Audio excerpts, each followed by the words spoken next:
அனைவருக்கும் வணக்கம். நான் இப்போ எதை பற்றி பேச போகிறேன் அப்படின்னா, நாமக்கல் மாவட்டத்தில் நடந்த ஒரு விஷயத்தை பற்றி தான் பேச போகிறேன். நிறைய பேருக்கு தெரிஞ்சிருக்கும், நியூஸில் பார்த்துருப்பீங்க. ஒரு தொழிற்சாலையை சேர்ந்தவங்க அந்த கிராமத்து மக்களோட இயலாமை வறுமையை பயன்படுத்தி பல நாட்கள் பல மாதங்களாக அந்த மக்களோட கிட்னியை எடுத்து கொச்சின் மற்றும் பெங்களூருக்கு வந்து சேல்ஸ் பண்ணிட்டு இருந்திருக்காங்க. ஸோ இது வந்து ரொம்ப சட்டத்துக்கு ஒரு புறம்பான விஷயம் அப்படின்றத தாண்டி இயற்கைக்கு புறம்பான விஷயம். ஃபர்ஸ்ட் பார்த்தீங்கன்னா, ஒரு கிட்னி மனுஷனுக்கு 2 கிட்னி கடவுள் எதுக்கு கொடுத்துருக்காரு அப்படின்னா, ஒன்னோட சப்போர்ட் வந்து ப்ராப்பராக இல்லைன்னா இன்னொரு சப்போர்ட் கொடுக்குறது. ஏன்னா கிட்னி அப்படின்றது எதுக்காக வந்து 2 கொடுத்துருக்காங்க கடவுள் அப்படின்னா, முக்கியமாக கிட்னியோட வேலையே வந்து நம்மளோட ரத்தத்தை சுத்திகரிக்கிறது தான் கிட்னியோட வேலை. நம்ம உடம்புல இருக்க எல்லா ஆர்கனுக்கும் போயிட்டு வர அந்த ரத்தத்தை சுத்திகரிக்கிறது கிட்னி. சொல்லப்போனால் கிட்னி வந்து ஒரு எப்படி வாட்டர் பியூரிஃபையர் இருக்குமோ அதே மாதிரி நம்ம உடம்புல இருக்கக்கூடிய பிளட்டோட பியூரிஃபையர் தான் கிட்னி. அப்போ யோசிச்சு பாருங்க, ஒரு கிட்னி போயிடுச்சு அப்படின்னா ஏன் கடவுளுக்கு ஒரு கிட்னி கொடுக்க தெரியாதா? 2 கிட்னி கொடுத்துருக்கிறதுக்கு காரணம், ஒரு கிட்னி போயிடுச்சுன்னா இன்னொரு கிட்னி இருந்தால் தான் அவன் உயிர் வாழுவான் அப்படின்றது கடவுளுக்கு தெரியும், கொடுத்துருக்காரு.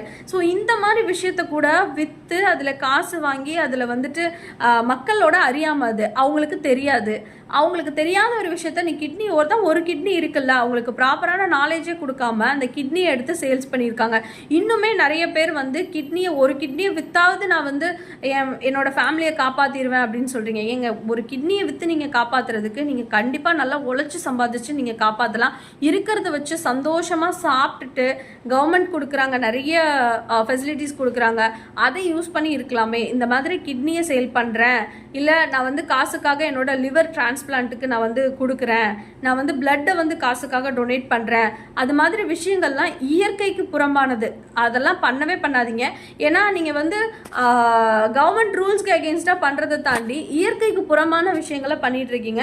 இது மாதிரி விஷயங்கள் பண்ண பண்ண பண்ண தவறான புரிதல் நிறைய பேருக்கு ஏற்பட்டு நிறைய மனிதர்கள் வந்து ஒரு அறியாமைனால எதை பற்றியும் ஃபுல்லாக வந்து அவங்க தெரிஞ்சுக்க முடியாமையே இறந்து போயிடுறாங்க. ஸோ அதனால் பாதிக்கப்பட போகிறது அந்த குடும்பம், அந்த குழந்தைங்க, அவங்களோட ஃப்யூச்சர் மட்டும்தான். ஸோ இனிமேல் தயவு செஞ்சு நிறைய பேர் வந்து இந்த மாதிரி விஷயத்தில் இன்வால்வ் ஆகாதீங்க. கிட்னி சேல் பண்ணுறது, பிளட்டு சேல் பண்ணுறது, லிவர், இந்த மாதிரி மனுஷ உடம்புல இருக்கிற எதையுமே தேவையில்லாமல் ஒரு அன்ஆத்தரைஸ்டாக வந்து சேல் பண்ணாதீங்க. அது மிகப்பெரிய தாக்கத்தை ஃப்யூச்சரில் ஏற்படுத்தும். மனித இனத்தையே ஒரு அழிவுக்கு கொண்டு போகிற விஷயமா இருக்கும். புரிதலுக்கு நன்றி.